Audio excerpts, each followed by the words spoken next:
ফাটিয়ে দেওয়া হয়েছে।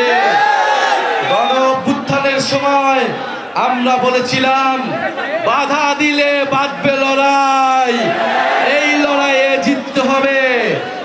আপনারা দেখেছেন জাতীয় নাগরিক পার্টির সম্মানিত বিপ্লবী মুখ্য সমন্বয়ক নাসিরউদ্দিন পাটোয়ারি কক্সবাজারে সত্য উন্মোচন করেছেন। সেই সত্য উন্মোচন করার জন্য বিভিন্ন জায়গায় আমাদেরকে বাধা দেওয়া হচ্ছে। বাঁশখালীতে আমাদের সহযোদ্ধা, আমাদের এনসিপির সংগঠকের মাথা ফাটিয়ে দেওয়া হয়েছে। ওদের স্বপ্ন পূরণে পাশে থাকতে পেরে আমরা গর্বিত।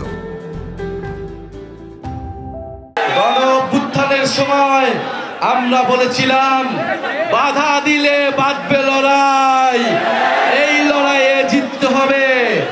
আমরা আজও বলতে চাই বাধা দিয়ে জাতীয় নাগরিক পার্টি তারুণ্যের শক্তি, চট্টগ্রামের শক্তিকে থামানো যাবে না।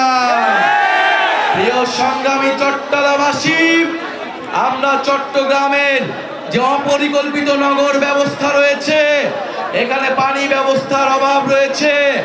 জাতীয় নাগরিক পার্টি চট্টগ্রামের সমস্যার সমাধান করতে চায়।